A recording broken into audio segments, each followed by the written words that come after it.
ketika Pancasila itu menjadi Ekasila, ya, menjadi tinggal satu saja, Ekasila.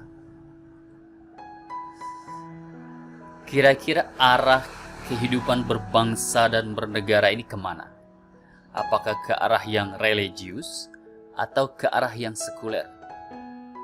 Itu yang menjadi pertanyaan besar di dalam perasan Pancasila yang dilakukan oleh Soekarno ketika diwacanakan dalam pidatonya 1 Juni 1945 itu. Kita simak analisisnya berikutnya. Sebagaimana yang kita ketahui, polemik tentang Ekasila, ya, perasan Pancasila menjadi Ekasila, itu muncul dari adanya rancangan Undang-Undang HIP, ya. Pada pasal 7 ayat 2 itu disebutkan ciri pokok Pancasila berupa trisila, yaitu trisila, yaitu sosionasionalisme, sosiodemokrasi, serta ketuhanan yang berkebudayaan. Kemudian pada ayat 3 disebut trisila sebagaimana yang dimaksud pada ayat 2 terkristalisasi dalam Ekasila, yaitu gotong royong. Nah, asal rumusan ini dari mana, ya? Asal rumusan itu ini dari mana? Kenapa kelompok-kelompok Islam, dua ormas terbesar umat Islam di Indonesia itu NU dan Muhammadiyah itu tidak setuju dengan rancangan undang-undang ini? Salah satu pasal yang krusial yaitu trisila dan Ekasila ini. PBNU misalnya mengeluarkan sikap PBNU terhadap rancangan undang-undang HIP, ya. Perkuat Pancasila sebagai konsensus kebangsaan. Salah satu poinnya, ya, yang terkait dengan perasan tadi itu, di situ mengangkat trisila dan Ekasila di dalam rancangan undang-undang itu, menurut PBNU menonjolkan kesejarahan Pancasila 1 Juni, ya. Karena itu adalah pidato Soekarno pada 1 Juni tentang Pancasila. Dengan mengabaikan kesejarahan 22 Juni, maksudnya Piagam Jakarta, dan 18 Agustus, ya, yang versi Pancasila yang ada di Undang-Undang Dasar 45, yang 18 Agustus itu berpotensi merusak persatuan, membenturkan agama dengan negara, ya, dan menguak kembali konflik ideologis yang akan menguras energi bangsa. Jadi menurut PBNU, ya, memilih perasan Pancasila itu menjadi trisila dan Ekasila itu, ya, pilih kasih, ya. Padahal Pancasila itu kan perumusannya, ya, kalau kita anggap bahwa wacana yang dikemukakan oleh Soekarno pada 1 Juni itu adalah awal dari wacana pembentukan Pancasila, tetapi kan itu baru wacana, belum disepakati. Karena ada kesepakatan 22 Juni, ya, yaitu Piagam Jakarta. Kemudian ada kesepakatan 18 Agustus, ya. Kenapa kita mundur kepada 1 Juni, ya? Padahal ada 22 Juni, ada 8 Agustus. Itu jadi kita justru mundur, ya, mundur dari konsensus nasional. Kemudian Muhammadiyah di dalam sikapnya, ya, RUU HIP tidak urgen. Berikut sikap lengkap PP Muhammadiyah. Kita lihat yang krusial tadi itu. Pada sikap nomor 2 disebutkan, Pancasila dengan sila-sila yang ada di dalamnya mengandung nilai-nilai fundamental yang tidak dapat dan tidak seharusnya diubah atau ditafsirkan ulang karena berpotensi menyimpang dari maksud dan pengertian yang sebenarnya serta melemahkan kedudukan Pancasila sebagai dasar negara, memasukkan Trisila dan Ekasila maupun Tuhan yang berkebudayaan ke dalam pasal RUU HIP dengan alasan historis pidato Soekarno 1 Juni 1945 sama dengan mereduksi Pancasila rumusan final pada 18 Agustus 1945 serta mengundang kontroversi dengan mengabaikan Piagam Jakarta 22 Juni 1945 sebagai satu kesatuan rangkaian proses kesejarahan. Kontroversi akan berkembang jika Trisila dan Ekasila maupun ketuhanan yang berkebudayaan dimasukkan dengan alasan historis. Maka 7 kata dalam Piagam Jakarta juga dapat dimasukkan ke dalam pasal RUU HIP dengan alasan historis yang sama. Nadanya kurang lebih sama dengan Nahdlatul Ulama ya. Muhammadiyah menilai ya, memunculkan Trisila dan Ekasila di dalam RUU itu ya, sama saja namanya mundur ya, mundur ketika Soekarno itu memeras Pancasilanya itu ya. Pancasilanya Soekarno yang versinya Soekarno itu ya, menjadi 3 kemudian menjadi 1. Hasil perasannya itu apakah mempertahankan atau malah membuang sila-sila yang lainnya? Itu yang menarik bagi saya ya, untuk dianalisis. Kita lihat pidato Soekarno-nya, bunyinya seperti apa, sehingga sampai kepada perasan 3 kemudian menjadi 1 itu. Kita lihat dulu versi Soekarno, Pancasila versi Soekarno yang 5 itu seperti apa. Saudara-saudara, apakah prinsip kelima ini yang diungkapkan oleh Soekarno? Saya telah mengemukakan 4 prinsip. Pertama, kebangsaan Indonesia. Ini rumusan Soekarno ya. Rumusan kita yang sekarang kan ketuhanan yang Maha Esa. Ini Soekarno, 1, kebangsaan Indonesia. Sila yang kedua, internasionalisme atau perikemanusiaan. Sila yang ketiga, mufakat atau demokrasi. Sila yang keempat, kesejahteraan sosial. Sila kelimanya apa? Nah, prinsip Indonesia merdeka dengan bertakwa kepada Tuhan yang Maha Esa. Prinsip ketuhanan, bukan saja bangsa Indonesia bertuhan, tetapi masing-masing orang Indonesia hendaknya bertuhan. Bertuhannya itu seperti apa? Segenap rakyat hendaknya bertuhan secara kebudayaan, yakni dengan tiada egoisme agama. Dan hendaknya negara Indonesia satu negara yang bertuhan. Marilah kita amalkan, jalankan agama, baik Islam maupun Kristen, dengan cara yang berkeadaban. Apakah cara yang berkeadaban itu? Ialah hormat menghormati satu sama lain. Bahwa prinsip kelima daripada negara kita ialah ketuhanan yang berkebudayaan. Ketuhanan yang berbudi pekerti yang luhur, ketuhanan yang hormat menghormati satu sama lain. Jadi yang asalnya 5 itu telah menjadi 3, sosio-nasionalisme, sosiodemokrati, dan ketuhanan. Kalau Tuhan senang kepada simbolik 3, ambillah yang 3 ini. Tetapi barangkali tidak semua tuan-tuan senang kepada Trisila ini.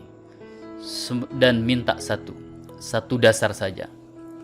Baiklah, saya jadikan 1. Saya kumpulkan lagi menjadi 1. Apakah yang 1 itu? Sebagai tadi telah saya katakan, kita mendirikan negara Indonesia yang kita semua harus mendukungnya. Semua buat semua. Jikalau saya peras yang 5 menjadi 3 dan yang 3 menjadi 1, maka dapatlah saya satu perkataan Indonesia yang tulen, yaitu perkataan gotong royong. Negara Indonesia yang kita dirikan haruslah negara gotong royong. Alangkah hebatnya negara gotong royong. Gotong royong adalah faham yang dinamis, lebih dinamis dari kekeluargaan. Saudara-saudara, kekeluargaan adalah satu faham yang statis, tetapi gotong royong menggambarkan satu usaha, satu amal, satu pekerjaan yang dinamakan anggota yang terhormat. Soe karjo, satu karyo, satu gawe. Mari kita menyelesaikan karyo gawe pekerjaan amal ini bersama-sama. Gotong royong adalah membanting tulang bersama, pemerasan keringat bersama, perjuangan bantu binantu bersama, amal semua buat kepentingan bersama, keringat semua buat kebahagiaan semua. Holofis kuntul baris, buat kepentingan bersama. Itulah gotong royong. Pancasila menjadi Trisila, Trisila menjadi Ekasila, tetapi terserah kepada tuan-tuan mana yang tuan-tuan pilih, Trisila, Ekasila, atau Pancasila. Isinya telah saya katakan kepada saudara-saudara semuanya. Nah, di sini, di dalam pidatonya, Soekarno menawarkan kepada peserta sidang apakah mau menerima yang Trisila atau Ekasila, atau tetap bertahan menerima yang Pancasila. Sekarang kita analisis.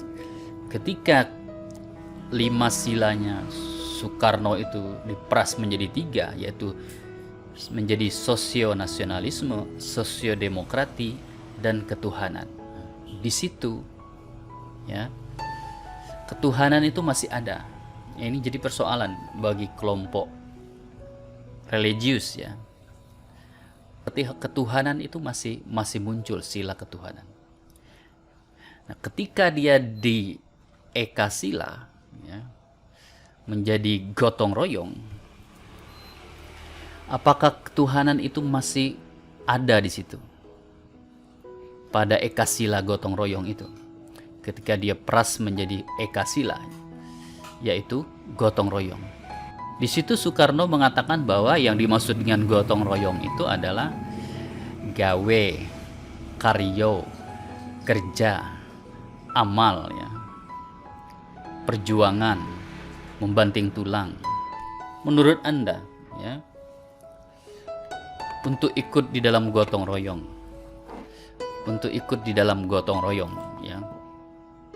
kerja bersama itu, kemudian berjuang bersama. Dapatkah kita mengikuti gotong royong tanpa harus berketuhanan yang Maha Esa?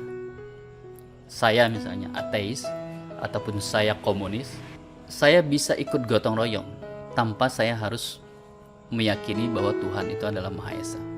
Tapi bagi umat Islam, perbuatan atau amal atau perjuangan itu, jika tidak dilandasi kepada ketuhanan yang Maha Esa atau tidak dilandasi dengan niat lillahi ta'ala, maka amal perbuatan itu, perjuangan itu menjadi tidak bermakna. Tidak bermakna artinya tidak bernilai ibadah.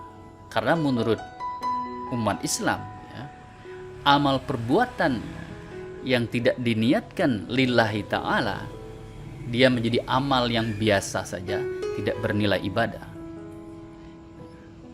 Kenapa Ekasila itu menjadi bermasalah? Persoalannya di situ. Ketika umat Islam berjuang melawan Belanda, itu perjuangannya itu dilandasi oleh nilai-nilai ketuhanan. Maka pada waktu itu disebut dengan seruan jihad. Seruan jihad itu berarti berjuang, berjuang sampai mati itu lillahi ta'ala. ada landasan ketuhanannya, ada landasan tauhidnya di situ. Ada landasan kepercayaan kepada Tuhan yang Maha Esa. Perjuangannya itu diniatkan lillahi ta'ala. Nah, kira-kira itulah keberatannya dari umat Islam. Kenapa Eka Sila itu atau gotong royong itu menjadi kontroversi, ya, sulit untuk diterima, ya. Kenapa? Karena gotong royongnya Soekarno, ya, amal semua buat kepentingan semua, perjuangan bantu binantu bersama, atau gotong royong adalah membanting tulang bersama, pemerasan keringat bersama. Nah, gotong royong itu bisa dilakukan, bisa dilaksanakan tanpa Anda meyakini, ya, tanpa Anda punya landasan atau dasar keyakinan kepada ketuhanan yang Maha Esa. Jadi Anda tidak perlu sila ketuhanan yang Maha Esa untuk melakukan gotong royong. Tapi bagi umat Islam, melakukan gotong royong, melakukan perbuatan, melakukan amal untuk kepentingan bersama, ya, melakukan perjuangan untuk kepentingan bersama, atau melakukan gotong royong tanpa dilandasi oleh dasar keyakinan kepada ketuhanan yang Maha Esa, atau tanpa diniatkan lillahi ta'ala, maka amal perbuatannya itu tidak dinilai sebagai ibadah. Nah, oleh karena itu kenapa, ya, umat Islam sangat keberatan dengan rumusan Eka Sila itu, ya. Karena di dalam gotong royong, Anda bisa ikut gotong royong, ya. Siapapun bisa ikut gotong royong tanpa harus meyakini Tuhanan yang Maha Esa. Anda ateis pun bisa ikut gotong royong. Anda komunis pun Anda bisa ikut gotong royong. Kenapa? Karena gotong royongnya Soekarno itu, ya, amal semua buat kepentingan semuanya Soekarno itu bisa dilakukan tanpa niat lillahi ta'ala.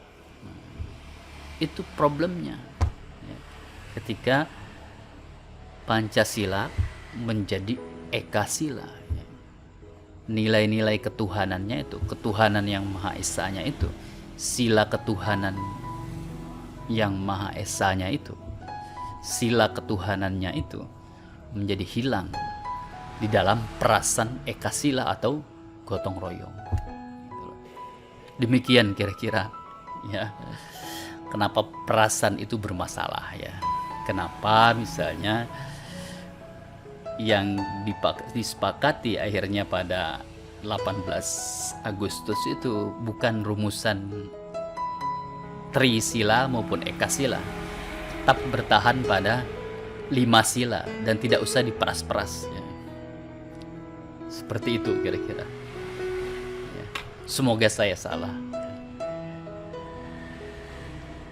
Kalau Anda punya pendapat lain, silakan komen di, ya, dalam kolom komentar.